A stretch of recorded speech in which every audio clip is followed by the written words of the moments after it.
정정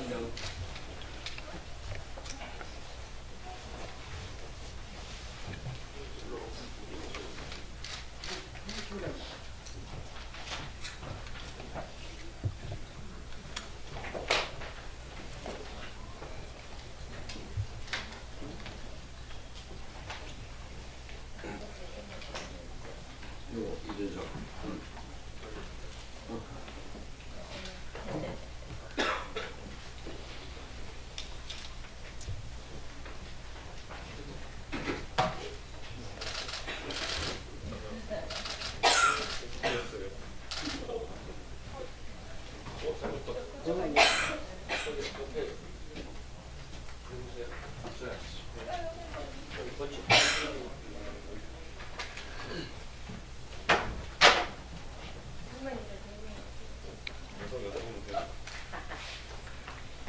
사원 총장 안 오셨나?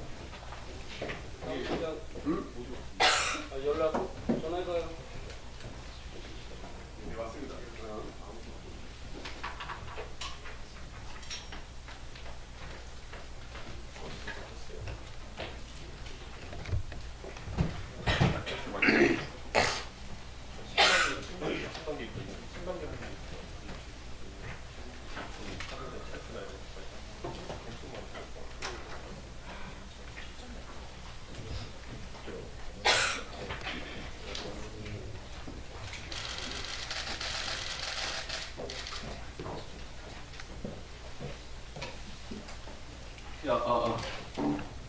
제62차 최고위원 회의와 확대 간부회의를 하도록 하겠습니다. 대표님께서 개선을 있겠습니다.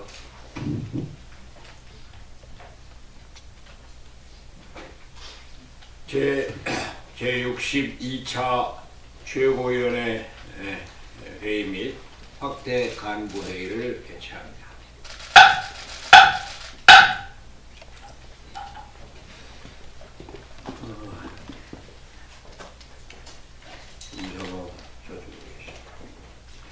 기해는 새해를 맞는 설 명절 마지막 설 명절 전 마지막 최고위원회입니다.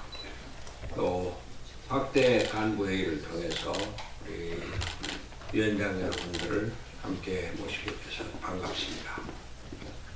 국민 여러분께 새해 인사를 드리고 발언을 시작하겠습니다. 우리 다들 일어나서 국민 여러분께 새해 복 많이 받으십시오. 국민 여러분 새해 복 많이 받으십시오. 복 많이 받으십시오.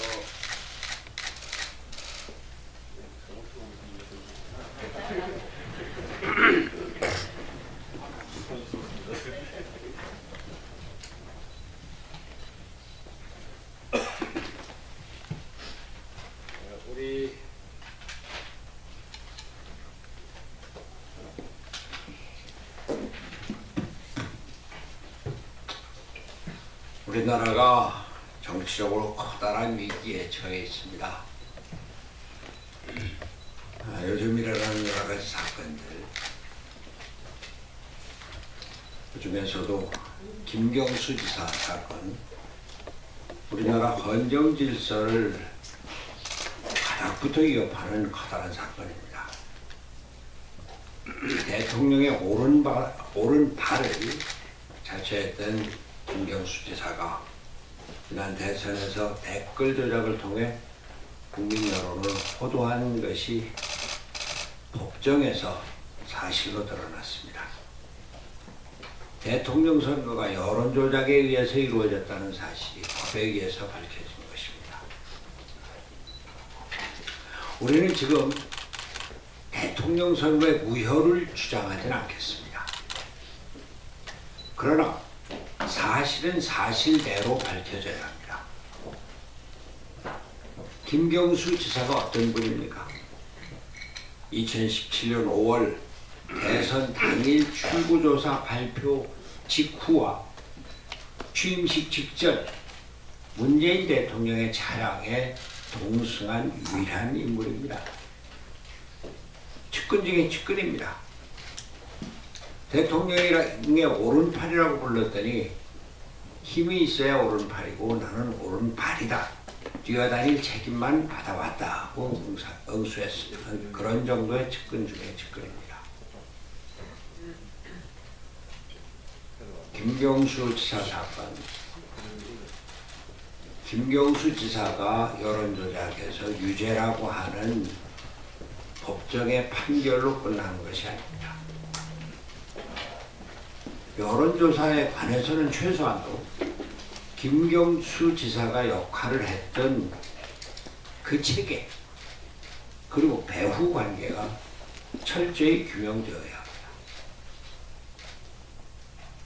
그것이야말로 우리나라 헌정 질서의 기본을 다시 세우고 물론 앞으로 다시는 이런 헌정 질서 파괴 행위가 일어나지 않도록 하는 최초의 그리고 기본적인 일이 될 것입니다.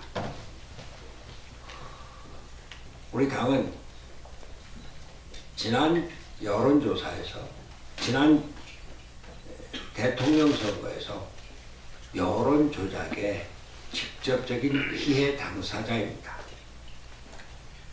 우리 당에서는 김경수 댓글 조작 사건을 철저하게 규명을 하고 대책을 강구할 것입니다. 우리 당에서는 김경수 드루킹 댓글 조작 대책 특별위원회를 설치할 것입니다. 그리고 그 위원장에 댓글 조작 사건의 기수였던 권은희 정책위 위원장을 임명할 것입니다. 이 사건과 관련해서 더욱 놀라운 것은 김경수 지사 본인 그리고 집권 여당이 사법부의 판결을 부정하고 사법부를 마치 적폐 청산의 대상 그냥 공격하고 있는 것입니다. 김경수 지사는 판결 이후 끝까지 싸우겠다 이렇게 얘기를 했고 또 집권 여당은 김경수 지사에게 유죄를 선고한 판사에 대해서 양승태 전 대법원장의 측근이다, 사법농단의 연루자다 이러한 인신공격을 서슴지 않고 있습니다. 민주당의 태도 정치적으로만 잘못된 것이 아니라 헌법 질서를 부정하는 대단히 잘못된 일입니다. 민주당이 해당 판사의 탄핵을 고려해야 한다고 하면서 재판 불복까지 사실상 선언한 것. 이것은 국가를 안정적으로 운영할 책임이 있는 집권 여당이 할 일이 아닙니다.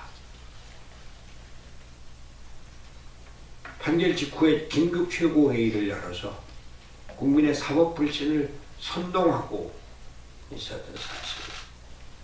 우리나라 헌정 질서의 확립을 위해서 대단히 잘못된 일을 국민 여러분께 말씀드립니다. 최근에 벌어지고 있는 여러 가지 정치적 사건들 이런 걸 보면서 우리나라 정치 개혁이 정말 절실하다 이런 것을 더욱 확신하게 됩니다. 좀 다른 얘기입니다만 선거제 개혁 법안을 1월 내에 처리하기로 한 여야 5당 원내대표 간 합의사항이 어제 1월 말을 넘기면서 일단 그 합의 자체는 무산이 됐습니다. 바뀌어야 합니다. 대립과 갈등의 정치가 아니라 대화, 협치의 정치, 투명하고 공정한 선진적 정치 문화가 만들어져야 합니다. 민주주의를 한 단계 더 발전시키고자 하는 것이 그 첫걸음이 연동형 비례대표제의 선거제도 개혁입니다. 민심이 그대로 국회 구성에서 반영이 돼야지 정당이 권력이 아니라 민심을 두려워하기 때문입니다. 비록 1월에 선거제 개혁 법안 처리는 무산됐지만 저와 바른미래당은 결코 포기하지 않습니다. 연동형 비례대표제를 도입해서 국민에게 희망을 주는 정치를 만들기 위해 다시 뛰겠습니다. 한 가지만 더 말씀드리겠습니다. 어제 그저께 바른미래당과 민주평화당 통합 논의에 대한 보도가 있었습니다. 우리 당 지도부는 분명히 말씀드립니다. 우리 당의 지금 과제는 중도 개혁 세력이 다음 총선에서 이겨서 우리나라 정치 개혁을 이루어야 된다. 그 중심에 바른미래당이 서야 된다. 그것을 위해서 당이 단합하고 혁신하는 것이 우리의 과제다. 이것을 다시 확인합니다. 지금은 당대당 통합을 논할 때가 아닙니다. 우리 바른미래당이 중도 개혁 세력으로 그 중심을 확고하게 하면서 개혁 보수, 합리적인 진보, 또 중도 세력 다 끌어모아서 우리 정치 구조 개혁을 하겠다고 하는 그 준비를 할 때입니다. 우리 바른미래당이 독자적으로 준비를 해서 다음 총선에서 한국 정치의 새 길을 열어갈 것입니다. 한 가지 재미있고 좋은 소식을 말씀드리겠습니다. 이준석 최고위원이 좀 아까 들어오셨는데 오늘 아침 새벽 4시부터 택시 운전을 시작했습니다. 하루에 12시간 주 6일 근무를 하는데 2달 동안 하겠다고 합니다. 택시 운전을 통해서 민심을 파악하고 서민들의 생활을 보고 공부해서 우리 당과 우리나라의 민주주의 그리고 경제 발전에 이야기해 드립니다. 축하합니다. 감사합니다.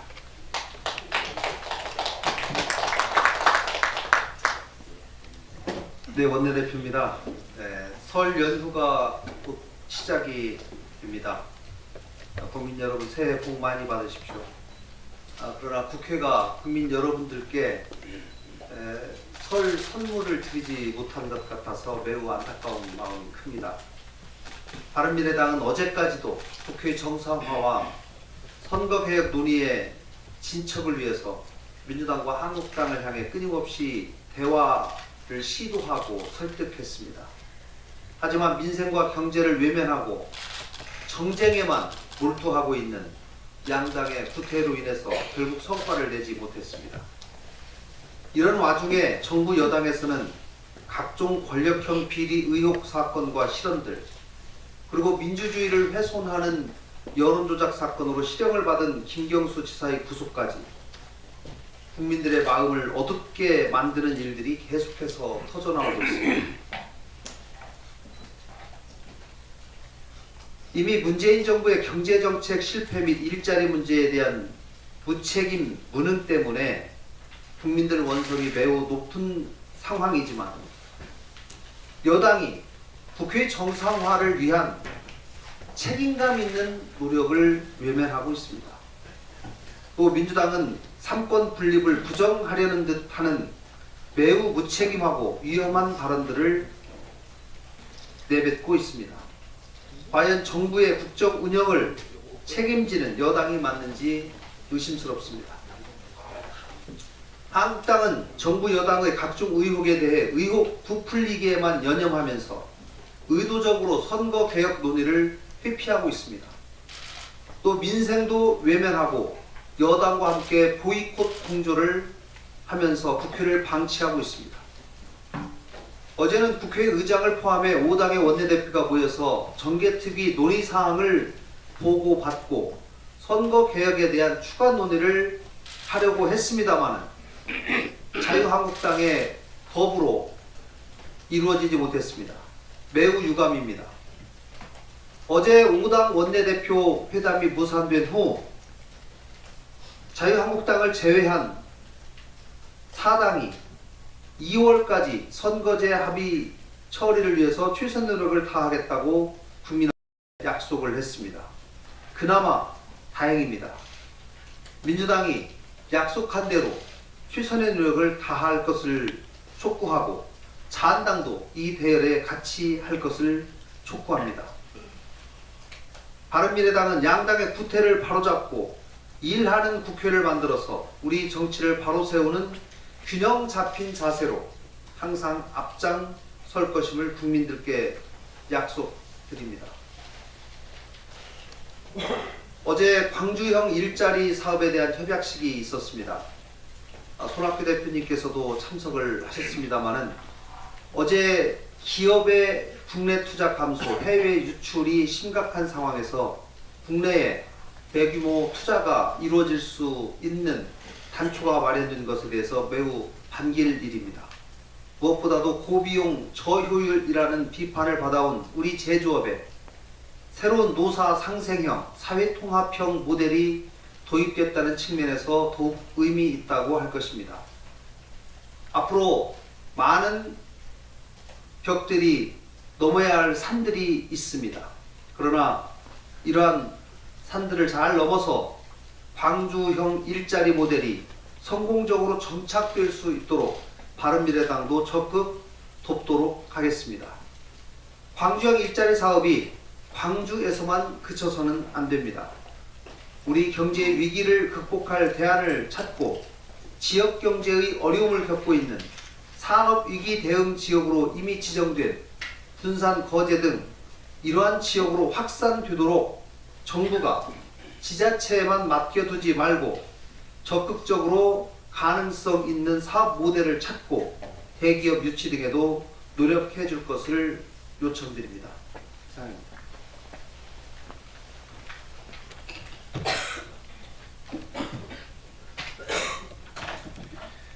예, 실제로 저는 오늘 택시 운전 시작했습니다. 그런데 어제 그 택시 운전 해야 된다니까 하태경 최고위원께서 뜬금없이 어디서 110만 건짜리 엑셀 파일 하나 들고 와가지고 분석을 해야 된다 그래서 제가 운전하러 가기 전에 30분 정도 제가 프로그램을 짜서 분석을 했습니다. 예, 하태경 의원님께서 택시 10만 원씩 타준다 그랬으니까 약속 지키랴 믿고요. 원래 공대생 환하게 하면 안 된다는 말이 있습니다. 어제 드루킹 사건과 관련하여 범죄 이단표에 있는 110만 건의 댓글 중에 10만여 건에 대해 가지고 프로그램을 짜서 형태소 분석을 통해서 누가 드루킹 댓글 사건의 최대 피해자인지 분석해 봤습니다. 분석된 10만 개의 해당 댓글들은 2016년 12월 4일부터 2017년 4월 24일까지 작성된 것들이며 그 뒤로 선거일인 5월 10일까지의 15일 동안 또 10만여 건 정도를 지금 현재 컴퓨터 분석 중에 있습니다. 잘 아시겠지만 김경수 지사가 드루킹 일당의 시연을 본 건 11월 9일이고 드루킹이 작업을 시작한 건 12월 4일입니다. 그럼 이때부터 대선 때까지 드루킹 일당이 20만여 개의 댓글을 통해서 확인된 것만 20만여 개 정도 달아서 어떤 행동을 했는지 살펴봤는데요. 놀라운 것은 우리 당 대선주였던 안철수 전 대표에 대한 댓글이 형태소 분석 결과 명사 중에 가장 많았습니다. 그래서 7,441개로 타 야권 후보의 댓글을 합친 것은 물론 당시 탄핵 국면이었음에도 불구하고 박근혜 대통령에 대한 비판 댓글보다 4배 이상 많았습니다. 또한 아직까지 저도 상상력의 한계 때문에 다 분석하지 못했지만은 안철수 대표와 당시 연관 검색어 관계에 있던 찰스, 초딩 등의 다른 비하적 표현까지 포함하면 그보다 훨씬 많은 댓글이 구체적으로 안철수 대표를 타겟팅해서 공작이 진행되었음을 알 수 있습니다. 이것은 가장 기초적인 형태소 기반의 분석이며 정치적인 주장만으로 피로감을 주는 자유한국당과 다르게 연휴 기간 중 제가 알고 있는 지식 하에서 다양한 분석을 통해서 논리적으로 왜 이번 댓글 공작이 선거 결과에 영향을 미치기 위한 저질 형태의 시도였으며 야권의 주자들에 대한 특히 무차별적인 공격이었는지를 입증하겠습니다. 민주당은 메시지에 자신 없으면 메신저를 공격하면 된다는 식의 잘하는 학생들에게도 결코 유익하지 않은 공격을 중단하고 이런 분석 결과에 대해서 겸허하게 반성하십시오. 또한 이런 공격에 대해서 문재인 대통령은 그 당시 상처 입었던 야권 후보들의 마음을 어루만지는 조치를 취해 주십시오.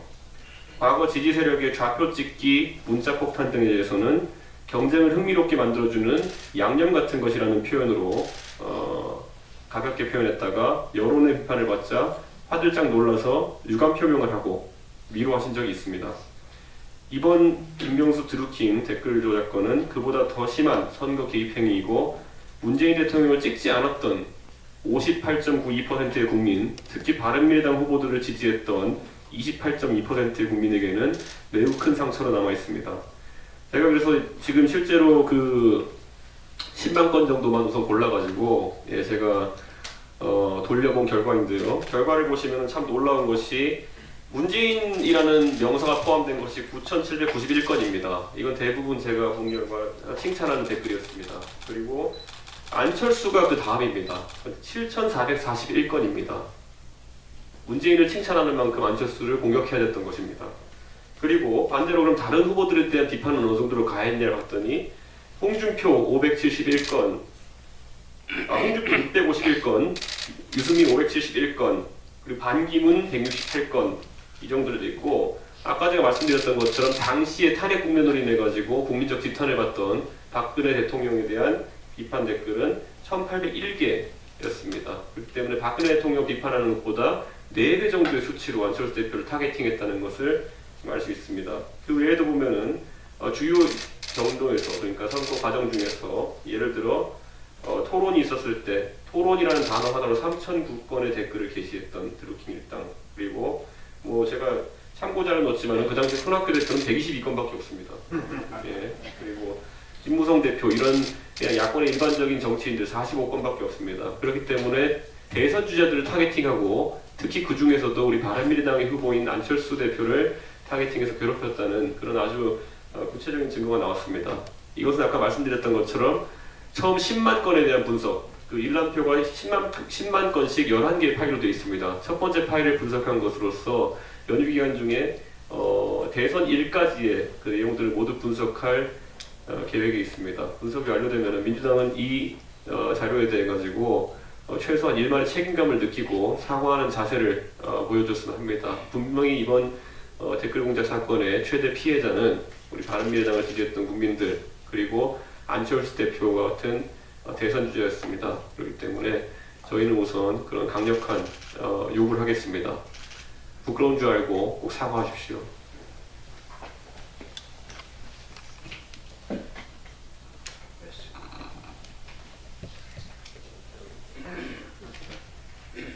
네, 설 연휴가 시작됩니다. 경제가 어렵지만 근심 보따리를 내려놓고 가족들과 즐거운 설 보내시기 바랍니다. 어제 통계청에서 연간 산업활동 동향을 발표를 했습니다.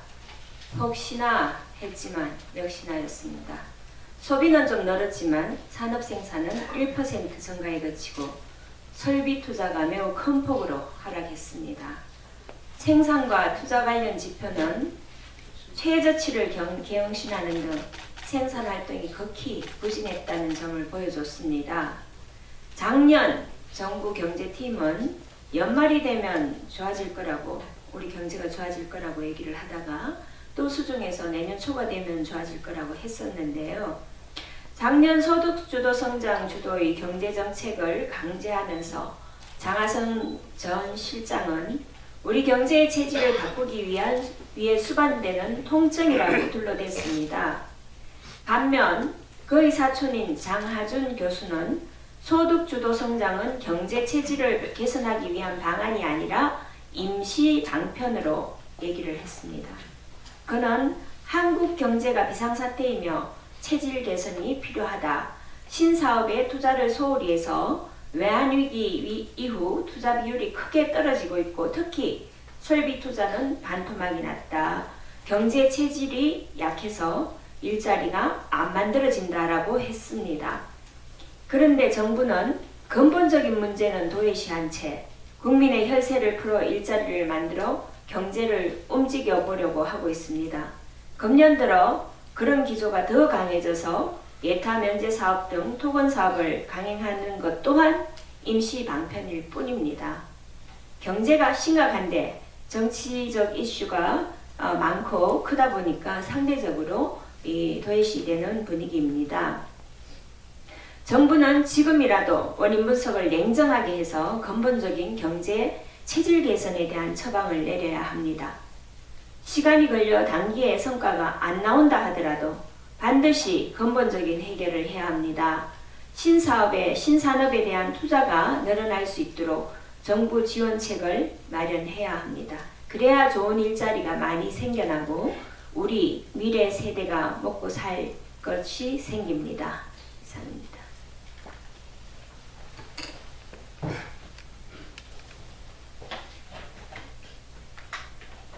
질의입니다. 문재인 정부는 출범 당시부터 경제 기조를 소득주도 성장, 혁신 성장, 공정 경제 3대 축으로 한다고 천명하였습니다. 그러나 정부가 소득주도 성장을 위한 선택 방안은 급격한 최저임금 인상이었고 그 결과는 실업률 상승과 소득 양극화에 심하였습니다. 대통령은 또 혁신 성장에 대해서 강조하시더니 결국은 박근혜 이명박 정부와 일맥상통한 건설 토목을 통한 단기 경기 부양에 나선 모양입니다. 경제정책 실패나 기조 전환에 대한 반성이 전혀 없습니다. 또한 문재인 대통령은 내부거래 비중이 높은 대기업의 총수 일가 지분을 축소하여 일감 몰아주기와 같은 사익 편취가 해소되었다라고 자화자찬을 하였는데 어제 경제개혁연구소에 따르면 대기업 집단의 일감 몰아주기 문제가 엄밀하게 해소된 기업은 조사 대상 182개의 기업 중 2개에 불과하다는 결과를 발표했습니다. 대통령은 그야말로 아전인수격의 해석을 한 것이었습니다. 특히 대통령은 공정경제의 제도화를 위한 상법 공정거래법 등의 처리를 국회에 주문하여 그 책임을 국회로 떠넘겼습니다. 그러나 공정거래법상 일감 몰아주기 규제 조항에 간접 지분을 포함하고 상장법인 지분 요건을 20% 낮추거나 상법 시행령의 특수관계인과의 거래 공시를 강화하는 방안, 그리고 보험업법 감독 규정을 개정하여 보험회사의 계열사 취득액을 취득 원가가 아닌 공정가액으로 바꾸는 방안 등은 지금 당장 대통령령으로 대통령이 직접 할 수 있는 일임에도 불구하고 하지 않고 있습니다. 대통령은 신년 기자회견 직후 19일 만에 자신의 공약은 물론 국가재정법 취지를 무시하고 정광석화 같이 24조 원의 사업에 대한 예타를 면제했습니다. 예타를 면제했던 그 속도감으로 공정경제 제도화를 위해서 시행령부터 조속히 대통령이 해야 할 것입니다. 제발 할 수 있는 일을 하시면서 다른 일도 버리시기 바랍니다. 이상입니다. 우리 위원장님들 중에 공개적으로 발언하실 분 혹시 계십니까? 없으시면은 회의를 비공개로 진행하겠습니다.